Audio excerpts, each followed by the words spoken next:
अभी तक आप लोगों ने 4-5 क्वेश्चन ट्राई किए, आपको मैं और भी कुछ क्वेश्चन दे रहा हूं, है ना। जैसे आप लोगों ने अभी तक जितने भी क्वेश्चन ट्राई किए हैं वो क्वेश्चन अच्छे अच्छे लेवल के हैं, नो डाउट। और मुझे पूरी उम्मीद है कि आप लोगों ने 4 क्वेश्चन के साथ साथ अभी तक 4 क्वेश्चन और कर लिए होंगे फटाफट। और अगर नहीं भी किए तो कोई दिक्कत नहीं, मैं आपको करा देता हूं खूब सारे क्वेश्चन की प्रैक्टिस। Yes, ready, start. चलिए, नंबर 1, क्वेश्चन नंबर 1 फटाफट लिखते जाएंगे आप लोग। देखिए, 2 methyl hex 2 ynal 2 methyl hex 2 ynal. Second, थोड़ा सा हम एक काम करते हैं, जगह बचा के रखते हैं ताकि मैं इनके नीचे ही इनके आंसर भी लिख दूंगा। दूसरा, यस, आप लोग वेट नहीं करें, आप लोग आंसर लिखते जाएं फटाफट ताकि क्रॉस चेक भी होता जाएगा। Question number second, 2 bromo 4 chloro 2 bromo 4 chloro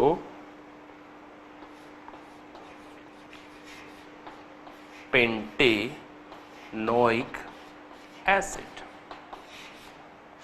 2 bromo 4 chloro pentanoic acid. ठीक है। क्वेश्चन नंबर 3, थर्ड वाला question, 2 iodo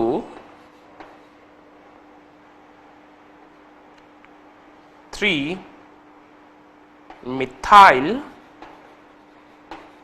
2 iodo 3 methyl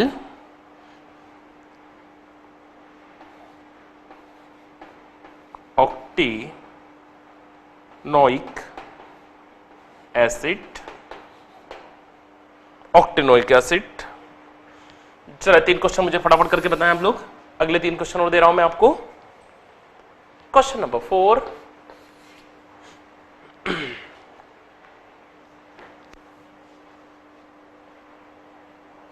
3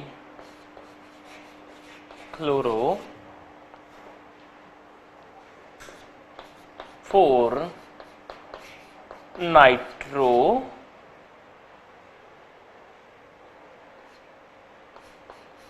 hept 2 in al. Hept 2 in all. बहुत ध्यान से लिखिएगा आपको क्वेश्चन के आंसर को। 5वां, 5th वाला क्वेश्चन। और भी कुछ क्वेश्चन है सपोज।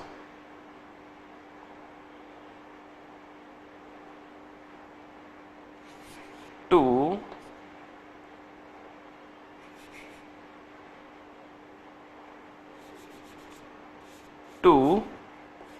ब्रोमो,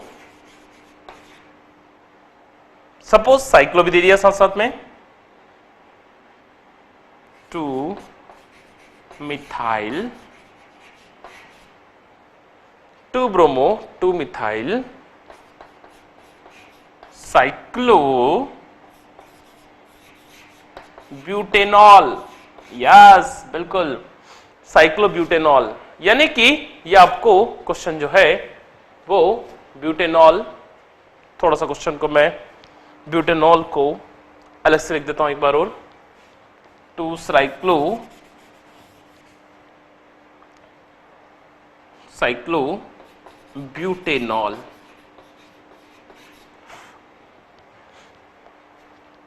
एक और क्वेश्चन 6 वाला लिखिए, 2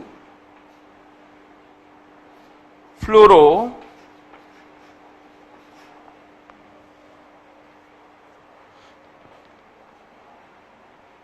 4 मिथाइल 2 फ्लोरो 4 मिथाइल पेंटेन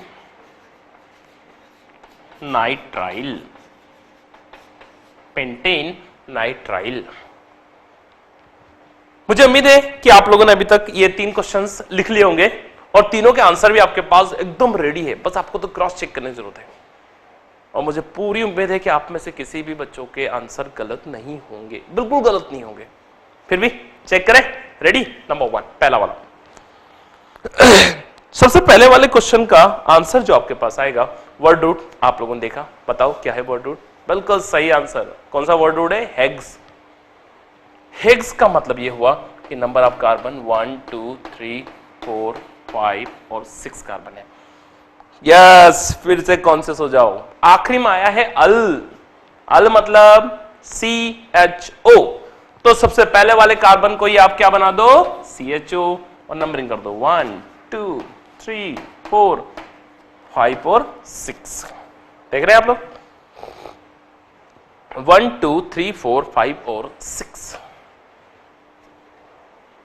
अब हमारे पास देखो क्या दिया है, हेग्स 2 इन, दूसरे नंबर पर डबल बॉन्ड है, तो हम यहां पे क्या लगाएंगे? Double bond. अल आ गया है, CHO 2 इन भी हो गया है और हेग्स भी आ गया नंबर ऑफ कार्बन। अब सबसे आगे आ जाओ, दूसरे नंबर पे लगा हुआ है मिथाइल, मतलब यहीं पे लगा हुआ है आपके पास CH3। सेकंड नंबर पे है CH3। कोई दिक्कत नहीं, कोई प्रॉब्लम नहीं, आप अच्छे से लिख सकते हो। जरा हम चेक करें, यानी कि आपके पास जो क्वेश्चन के आंसर है इसमें 2 मिथाइल हेग्स 2 इन अल कंप्लीट हो गया है। बस नंबर ऑफ हाइड्रोजन है बैलेंसिंग के लिए, ये तो ऑलरेडी बैलेंस होता है। नंबर 1 CHO है, इसके कार्बन के आसपास 4 वैलेंसी है, इस कार्बन के पास 1 है, तो इसको 1 हाइड्रोजन जरूरत पड़ेगी। 1 कम पड़ रहा, 3 वैलेंसी थी, इसको 2 कम पड़ रहे हैं, इसको भी 2 कम पड़ रहे हैं और इसको 3 कम पड़ रहे हैं। यानी कि आपको जो अरेंजमेंट किया हुआ है वो आप देख ही रहे हैं ऑलरेडी। ठीक है, पहले वाले में CHO, C, CH3, CH, CH2, CH2 और CH3, कुछ इस टाइप से अरेंजमेंट है। आप क्वेश्चन नंबर 2 देखेंगे, 2 bromo 4 chloro pentanoic acid, 5 carbon है, पेंटेन पेंट। तो पेंट के लिए आप क्या लिखोगे? देखिए ध्यान से आप लोग, नंबर 1 2 3 4 5। यस, फिर कौन से हो जाए? क्यों कौन से हो जाए? Oic acid. यस, बिल्कुल, आखिर में फिर से ओइक एसिड दिया है, इसलिए सबसे पहले वाले कार्बन को ही CH बना दीजिए और नंबरिंग वहीं शुरू 1 2 3 4 और 5। आप देखिए पेंट और ओइक एसिड के बीच में N लगा हुआ है। N का मतलब क्या हुआ है? N का मतलब होता है सिंगल बॉन्ड। N का मतलब क्या होता है? Single bond. और यहां सिंगल बॉन्ड आपको ऑरेंज है, नो चेंज। ठीक है, यानी कि आप उसको क्या लिखोगे? Pentanoic acid. और आप देख रहे हैं कि उसमें दूसरे नंबर पे, सेकेंड नंबर पे लगा हुआ है ब्रोमो और 4th नंबर पे लगा हुआ है क्लोरो। सेकेंड पे है ब्रोमो एंड 4 पे है क्लोरो। और आप देख रहे हैं कि उसका पूरा अरेंजमेंट बहुत अच्छे सिस्टम से अरेंज किया गया है। बस हाइड्रोजन चाहिए, हर कार्बन से पूछते जाओ कितना हाइड्रोजन चाहिए, बोलेगा, आप हाइड्रोजन देते जाओ, आगे बढ़ते जाओ। चेक करें, नंबर 1 पहले वाले कार्बन बैलेंस है, दूसरा कार्बन केवल 1 ही हाइड्रोजन चाहिए, तीसरे कार्बन में आपको 2-2 हाइड्रोजन देना है, चौथे कार्बन में केवल 1 हाइड्रोजन देना है, पांचवें कार्बन में आपको 3 हाइड्रोजन देना है। बस इसके साथ ही कंप्लीट हो जाएगा।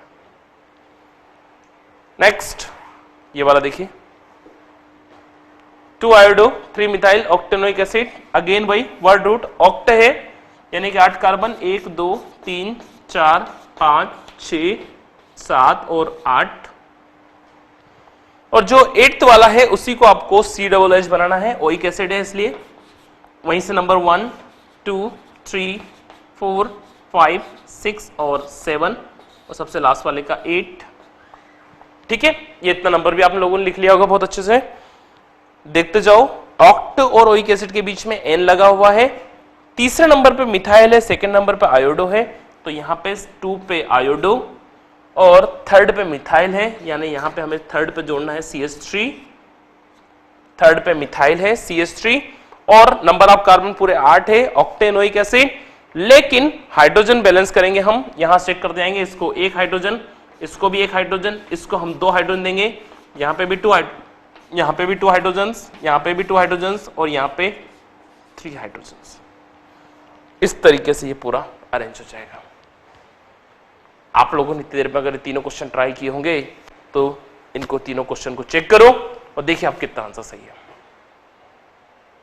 सही बताओ कितने लोग बिल्कुल सही है, पूरे के पूरे, यस 100% सही, बहुत शानदार। अब जो इधर है मैं उनके लिए बात कर रहा हूं, रेडी? देखिए 3 क्लोरो 4 नाइट्रो हेप्ट, बात करें मैं हेप्ट की। हेप्ट का मतलब नंबर ऑफ कार्बन 7, 1 2 3 4 5 6 और 7। आप देख रहे हैं कि इसमें ऑल लगा हुआ है तो कोई फर्क नहीं पड़ेगा ऑल से, क्योंकि ऑल में कार्बन नहीं है। हां इतना जरूर है कि इसमें इन लगा हुआ है। इन कौन से नंबर पे नहीं दिया उसने? पहले नंबर पे लगा होगा। ऑल कौन से नंबर पे नहीं दिया? तो पहले नंबर पे ही लगा होगा। ठीक है, इतना हमने लिख लिया hept two en al, hept en al. अब आप आगे जाओ, 3rd नंबर पे क्लोरो है, 3rd नंबर पे क्लोरो, और 4 नंबर पे नाइट्रो है, तो 4 नंबर पे नाइट्रो।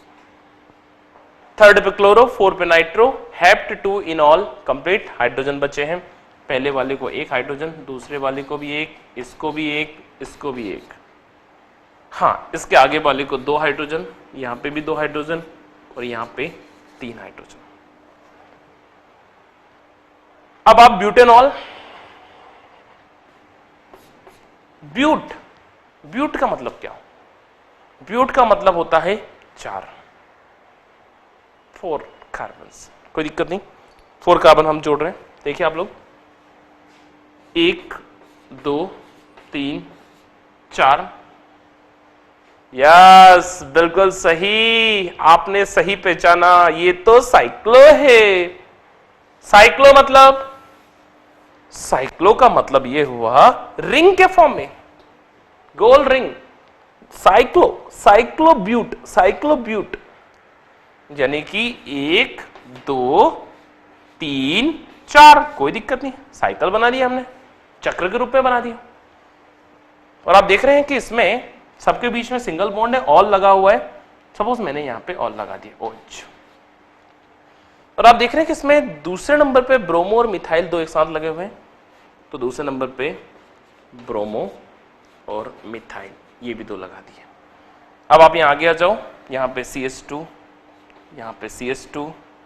इसकी वैलेंसी कंप्लीट करने के लिए मुझे सिर्फ H लगाना पड़ेगा, और आप देख रहे हैं कि ये पूरी तरीके से कंप्लीट है, हर तरीके से कार्बन आपका पूरा बैलेंस है, और ये आपका आंसर हो जाएगा 2 ब्रोमो 2 मिथाइल साइक्लोब्यूटेनॉल, साइकिल के फॉर्म में, चक्र के फॉर्म में। नेक्स्ट अगला देखिए, पेंटेन नाइट्राइल। पेंटेन मतलब 5 कार्बन, 1 2 3 4 और 5। यस बिल्कुल शाबाश, कॉन्शियस हो जाओ। नाइट्राइल, नाइट्राइल का मतलब क्या हुआ? नाइट्राइल का मतलब ये हुआ कि साइनाइड लगा हुआ है, उसी को आपको CN बनाना पड़ेगा। 5 कार्बन है, पेंटेन नाइट्राइल हो गया। नंबरिंग भी वही शुरू होगी, 1 2 3 4 एंड 5, 5वां कार्बन। और आप देख रहे हैं कि दूसरे पे फ्लोरो लगा हुआ है, 2nd नंबर पे फ्लोरो, तो F, फ्लोरो के लिए F आता है। कुछ बार बच्चे FL लगा देते हैं, गलत होता है, फ्लोरो के लिए केवल F आएगा। उसके बाद 4th नंबर पे मिथाइल, यानी यहां पे आ जाएगा CH3। बाकी आप आराम से अरेंज कर सकते हैं। नंबर ऑफ हाइड्रोजन्स, 1 हाइड्रोजन, यहां पर पे 2 हाइड्रोजन, यहां पर 1 हाइड्रोजन और यहां पे 3 हाइड्रोजन। उस टाइप से अरेंज करके रखा है, CH CH2 CH और CH3, 2 फ्लोरो 4 मिथाइल पेंटेन नाइट्राइल। ठीक है, अब आप देखते हैं कि जितने भी क्वेश्चंस को आप अरेंज करेंगे, अब ईमानदारी बताओ कितने बच्चों के 3 आंसर बिल्कुल सही निकले? सही साइड बताओ, चेक करो। क्या 5वां वाला भी सभी का सही निकला? बताओ बताओ बताओ बताओ। साइक्लो वाला सभी का सही है क्या? वेरी गुड, शाबाश। ठीक है, खासकर आपको वैलेंसी का ध्यान रखना है, कार्बन की वैलेंसी प्रॉपर सही होनी चाहिए, बॉन्ड बिल्कुल सही होने चाहिए, अरेंजमेंट सही होना चाहिए, और कब कौन से ग्रुप को कितना जोड़ना है उसका तरीका आपको याद रहे, तो ये आप नंबर ऑफ क्वेश्चंस को बहुत अच्छे से अरेंज कर सकते हैं। प्लीज नोट कर लीजिए।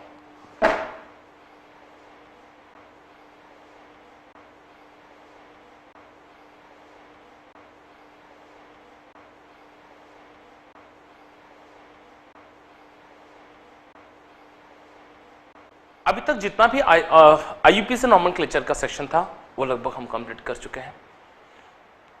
एलिफेटिक नॉमेनक्लेचर में जो जो भी क्वेश्चंस आते हैं, जो जो भी प्रॉब्लम्स आती है, लगभग हमने एक एक को बहुत डिटेल में समझा, डीपली समझा और हर एक को, हर टाइप के क्वेश्चंस को कवर करने की कोशिश की हमने। इसमें हम लोगों ने ऑर्गेनिक कंपाउंड्स, ऑर्गेनिक कंपाउंड के कॉमन नेम, ट्राइबल नेम, उन्हीं के आईयूपीएसी नेम, आईयूपीएसी नेम में आप लोगों ने suffix, word root, prefix, primary prefix, secondary prefix, secondary prefix, secondary suffix और भी कई सारे क्वेश्चन, नंबर ऑफ डिविजन्स हम लोगों ने ट्राई किए। अगर आप इन सबको देखते हैं तो इन सब के डिविजन्स में हमने देखा कि कई सारा आपका एक अरेंजमेंट भी हो सकता था, आप उसको प्रॉपर मैनेज भी कर रहे हैं और आप उसमें प्रॉपर क्वेश्चन भी अटेम्प्ट करते जा रहे हैं। बॉन्ड लाइन डायग्राम के क्वेश्चन आप उठाएंगे, बॉन्ड लाइन बनते जाएंगे, आप साइक्लो के क्वेश्चन करेंगे, साइक्लो क्वेश्चन बनते जाएंगे, बायसाइक्लो, स्पाइरो, जो भी क्वेश्चन आप करेंगे करते जाएंगे।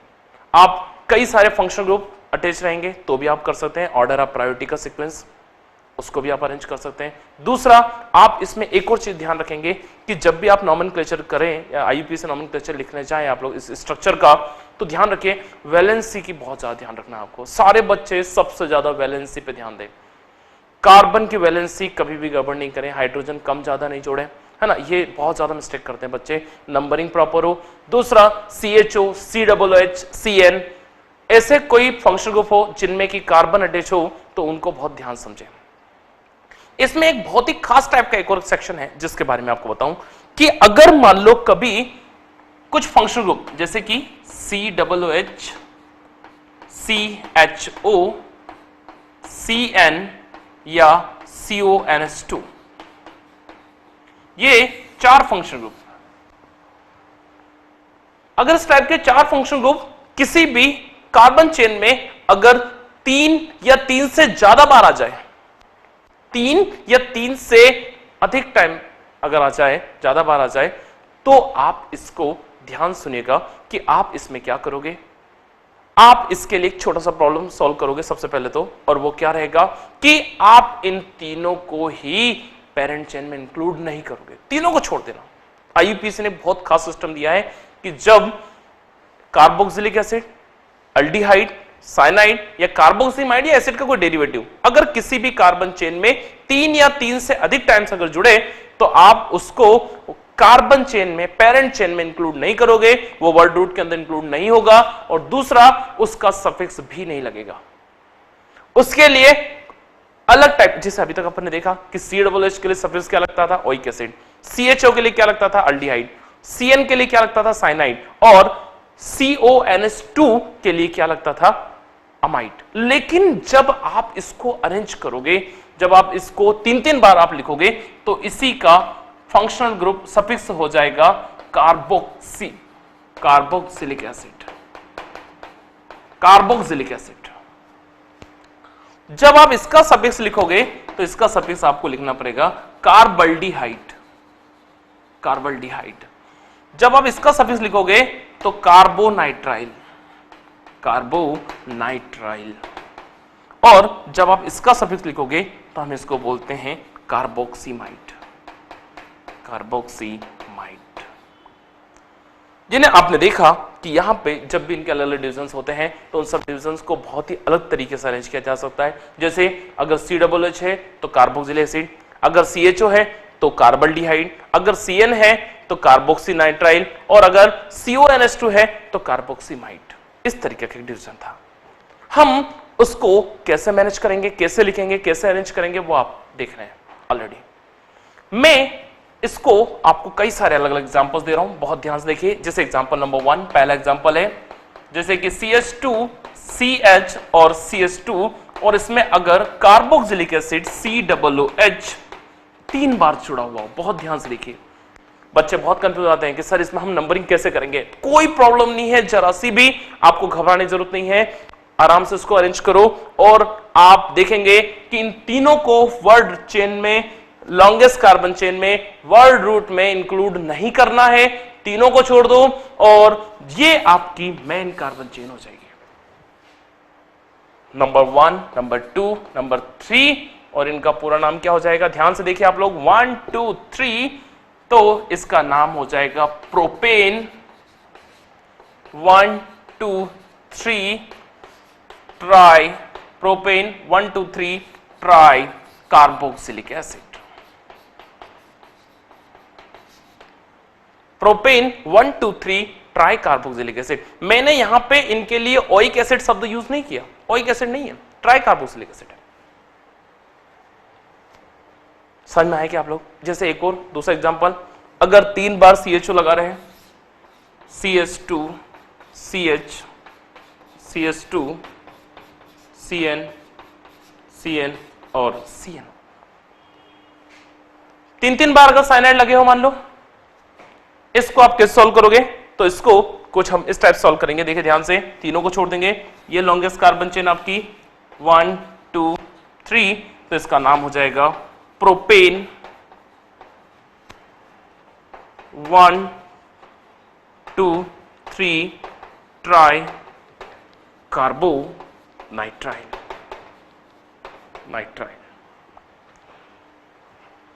देख रहे हैं आप लोग, हमने एक साइनाइड को काउंट ही नहीं किया, कार्बोनाइट्राइल लिखा उसके लिए।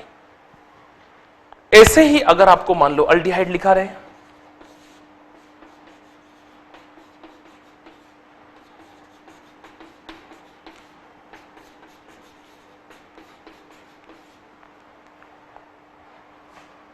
तो ये longest carbon chain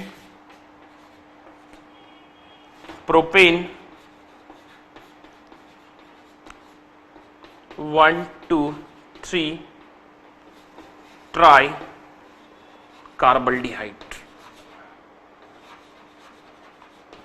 try carbaldehyde 1 2 3 tri carbaldehyde. और अगर इसी प्रकार CONH2 लगा रहे तो आप सेम वही नाम लिखोगे, बस उसका नाम क्या करोगे? प्रोपेन 1 2 3 ट्राई कार्बोक्सीमाइड, कार्बोक्सीमाइड लिख दोगे। चारों के एग्जांपल समझ में आए। इसके अलावा भी आप एग्जांपल्स ट्राई कर सकते हैं, ठीक है, बहुत सारे एग्जांपल्स आपको ट्राई करना है। याद रखिए, ऑर्गेनिक केमिस्ट्री आपको कवर करने के लिए सबसे पहले ध्यान रखना पड़ेगा कि ऑर्गेनिक केमिस्ट्री को आप बार बार लिख लिख के देखो, क्वेश्चन की प्रैक्टिस आपको बहुत करनी है, ठीक है। अगर मैंने आपको 1 या 2 घंटे, 10 घंटे, 8 घंटे समझाया है, तो आप लोगों को कम से कम 20 से 25 घंटे आपको खुद अपने आप से देना पड़ेंगे। ऑर्गेनिक केमिस्ट्री के साथ सबसे बड़ी प्रॉब्लम यही है कि ये बहुत रिवीजन मांगती है, बहुत प्रैक्टिस मांगती है। आपको बार बार रिवीजन करो, बार बार प्रैक्टिस करो, लिखते जाओ, देखो, समझो, टॉपिक देखो, उसमें से क्वेश्चन को करेक्ट करो और नंबर ऑफ क्वेश्चन को आप लिख लिख के दो, जस्ट लाइक आप फिजिक्स और फिजिकल केमिस्ट्री के लिए प्रैक्टिस करते हैं। आपको और भी कई सारे क्वेश्चन देखना है, नंबर ऑफ क्वेश्चन है, तो आप लोगों को वैसे नंबर ऑफ क्वेश्चन के लिए मैं आपको बता दूं कि एक ये स्टडी मटेरियल्स है, ये स्टडी मटेरियल्स ऑर्गेनिक केमिस्ट्री का ही है, ठीक है, और इस मटेरियल के द्वारा आप पूरा इसको कवर कर सकते हैं। नंबर ऑफ क्वेश्चंस हैं, ठीक है। ये जो मटेरियल है आप लोगों का, ये लगभग मैं आप अपना जो IUPAC नॉमेनक्लेचर है वो लगभग एंडिंग कर चुका हूं, हम एंडिंग सेशन में है बिल्कुल, लेकिन क्वेश्चन अभी भी कम नहीं है, बहुत क्वेश्चन है, नंबर ऑफ क्वेश्चन है जिनको आप आराम तैयार कर सकते हैं। एक छोटा सा मटेरियल है, स्टडी मटेरियल, जिसमें बहुत डिटेल में दिया हुआ है आप लोगों को, ठीक है। इसके अलग अलग सेक्शन है, अलग अलग डिवीजन है, आप इस मटेरियल को भी आराम से ले सकते हैं, आराम से इससे क्वेश्चन आप तैयार कर सकते हैं पूरे, ठीक है। आप इसमें देख रहे हैं कि नंबर ऑफ क्वेश्चन है, ये IUPAC नॉमेनक्लेचर और आइसोमेरिज्म के बेस पूरा मटेरियल है, ठीक है, तो आप इससे भी तैयारी कर सकते हैं, ठीक है।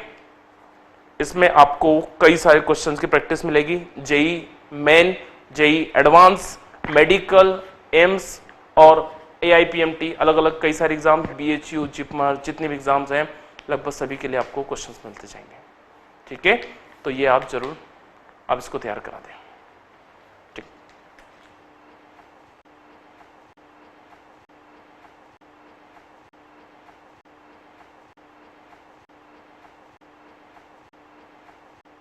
IUPAC nomenclature of aromatic compounds. अभी तक हम लोगों ने देखा कि एलिफेटिक के हम IUPAC नॉमेनक्लेचर पढ़ रहे थे और मैंने एलिफेटिक के सारे लगभग सारे टाइप के क्वेश्चन तैयार कराए आपको, cyclo, bicyclo, bond line, then अलग अलग number of functional groups attach से जो भी है, और उसके बारे में आपको पैकेज के बारे में बताया है ना कि कैसे आपको फिनिश करना है। आप पैकेज के बारे में भी पूरा पढ़ सकते हैं, उससे भी बहुत सारे क्वेश्चन ट्राई कर सकते हैं, ठीक है। और उसके अलावा जो क्वेश्चन आपसे नहीं भी बने, मान लो बाई चांस आप क्वेश्चन ट्राई करेंगे, लेकिन हाँ प्रैक्टिस बहुत करना पड़ेगी आपको, खुद लिख लिख के देखो, हर क्वेश्चन के कॉन्सेप्ट को समझो और एक एक क्वेश्चन पे, मेरे एक क्वेश्चन बताए पे आप 10-10 क्वेश्चन अपने मन से बना के लिखते जाओ और खूब प्रैक्टिस। और जो नहीं बने, जो भी क्वेश्चन में आप अटकते जाए, आप मुझसे पूछे क्वेश्चन, मैं आपको बताऊंगा। ठीक है, नेक्स्ट आगे। अब आप एरोमेटिक कंपाउंड्स के बारे में आईयूपीएसी नोमेनक्लेचर पढ़ेंगे। तो एरोमेटिक कंपाउंड का मतलब होता है जिनमें जो हमेशा हक्कल्स के रूल्स को फॉलो करे। हक्कल्स रूल, एक साइंटिस्ट थे हक्कल, जिन्होंने एक रूल दिया था और उन्होंने क्या कहा कि एरोमेटिक का मतलब होता है साइक्लिक, और साइक्लिक कंपाउंड के अंदर अगर उस साइक्लिक कंपाउंड में 4n प्लस 2 पाई इलेक्ट्रॉन अगर प्रेजेंट हो, 4n plus 2 pi electron present हो, तो वो हक्कल्स के रूल को फॉलो करेगा। यानी कम से कम इलेक्ट्रॉन कितने होने चाहिए? 4n plus 2। ये हक्कल्स के रूल का सबसे खास फार्मूला था जिसके बारे में आपको समझना है। यहां पे n बराबर 0, 1, 2, 3, 4 ऐसे आप रख सकते हैं। 2 पाई इलेक्ट्रॉन का मतलब होता है सिंगल पाई बॉन्ड, एक पाई बॉन्ड। मतलब जब भी कोई एक बॉन्ड बनता है, कोई भी एक बॉन्ड बनता है, तो बॉन्ड हमेशा 2 इलेक्ट्रॉन से मिलकर बनता है। अगर वो सिंगल बॉन्ड हो तो 2 सिग्मा बॉन्ड, अगर डबल बॉन्ड हो तो उसमें 1 सिग्मा दूसरा पाई, जैसा मैं आपको अभी बताया है ना, कि अगर मान लो एक ही कार्बन है, कार्बन और हाइड्रोजन है, तो इसमें केवल सिग्मा बॉन्ड है। लेकिन अगर कार्बन के साथ डबल बॉन्ड से एक और कार्बन है, तो उसमें 1 सिग्मा तथा दूसरा वाला जो बॉन्ड है, सेकंड बॉन्ड, वो पाई बॉन्ड है, 1 सिग्मा और 1 पाई बॉन्ड है। तो याद रखिए कि जहां डबल बॉन्ड या ट्रिपल बॉन्ड आएंगे तो उसमें पाई बॉन्ड जरूर रहेगा। जैसा मैं आपको बता रहा था, अगर कार्बन के साथ हाइड्रोजन है, अगर कार्बन के साथ डबल कार्बन है, ट्रिपल कार्बन है, और अगर कार्बन के साथ केवल कार्बन है, इस टाइप का अरेंजमेंट है। सिंगल बॉन्ड हमेशा सिग्मा बॉन्ड होगा, डबल बॉन्ड में से सिग्मा और पाई बॉन्ड है एक, ट्रिपल बॉन्ड में 1 सिग्मा और 2 पाई बॉन्ड है, सिंगल बॉन्ड में 1 सिर्फ सिग्मा ही रहेगा, जबकि इसमें 1 सिग्मा 1 पाई बॉन्ड है। तो आप देख रहे हैं कि जो बेसिक बॉन्ड होता है वो सिग्मा है, और उसके अलावा जो भी बॉन्ड लगे होते हैं वो सब पाई कहलाते हैं। एरोमेटिक कंपाउंड एक साइकिल के अंदर, जैसे कोई भी साइक्लिक कंपाउंड है, उस साइक्लिक कंपाउंड के अंदर अगर डबल बॉन्ड लगा हुआ है एक्स्ट्रा, तो वो बॉन्ड हमेशा कौन सा होगा? ये बॉन्ड हमेशा कहलाएगा पाई बॉन्ड, ये हमेशा पाई बॉन्ड होगा। यानी कि आपने एक चीज पे खास ध्यान दिया कि जब भी एक साइक्लिक कंपाउंड के अंदर जो भी बॉन्ड रहेगा, वो बॉन्ड हमेशा पाई बॉन्ड कहलाएगा। और हक्कल साहब ने यही चीज समझाई कि किसी भी साइक्लिक कंपाउंड के अंदर अगर कम से कम 4n प्लस 2 पाई इलेक्ट्रॉन हो, तो वो हमेशा हक्कल्स के रूल को फॉलो कर रहा है प्रॉपर, और वो हमेशा एरोमेटिक कंपाउंड कहलाएगा। और उसमें से खास टाइप की ऑर्डर या खास टाइप की स्मेल आएगी। जैसे मान लो अगर आपने इस केस में n बराबर 1 रखा, पहला केस, अगर n बराबर आप 1 रखते हैं तो 4 इंटू 1 प्लस 2 पाई इलेक्ट्रॉन, यानी कि आपके पास सबसे पहले वाले केस में 6 पाई इलेक्ट्रॉन है। और अगर 6 पाई इलेक्ट्रॉन है, इसका मतलब आपके पास 3 पाई बॉन्ड होना चाहिए। 3 पाई बॉन्ड होना बहुत जरूरी है। और यही कारण है कि आप अगर देखेंगे तो 1, 2, अगर आप एक साइक्लिक कंपाउंड बना रहे तो 1, 2 और ये 3 पाई बॉन्ड आ जाएंगे, यानी कि एक एरोमेटिक कंपाउंड आ गया। और जिस एरोमेटिक कंपाउंड के अंदर 3 पाई बॉन्ड है, 6 पाई इलेक्ट्रॉन है, और इसको नाम दिया गया बेंजीन। बेंजीन पहला, नंबर 1 फर्स्ट। अगर मान लो बाय चांस आपने n बराबर 2 रखा हो, ये तो n बराबर 1 था, अगर आपने n बराबर 2 रखा, जैसे आप n बराबर 2 रखेंगे, आप इस फार्मूले के हिसाब से 4 इंटू 2 प्लस 2 पाई इलेक्ट्रॉन, यानी टोटल आपके पास जो है 10 पाई इलेक्ट्रॉन्स आ जाएंगे। 10 पाई इलेक्ट्रॉन का मतलब होगा 5 pi bond, 5 pi bond. 10 pi electron का मतलब होता है 5 पाई बॉन्ड। और आप देखेंगे कि आप इसको कुछ इस टाइप से अरेंज करेंगे।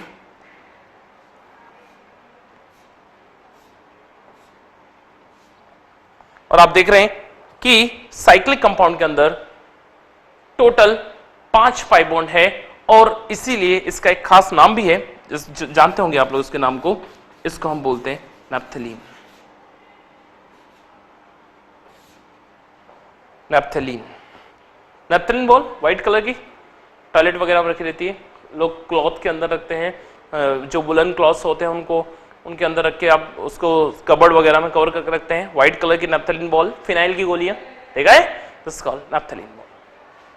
तो ज़मेंजिन, ये दोनों कंपाउंड जो है आपको एरोमेटिक कंपाउंड है। एरोमेटिक कंपाउंड का फॉर्मेशन कुछ टाइप से होता है, इनका नॉमेनक्लेचर का स्टार्टिंग, तो पहले आपको थोड़ा सा एरोमेटिक का बेसिस समझ में आना चाहिए कि एरोमेटिक किसको बोलते हैं हम।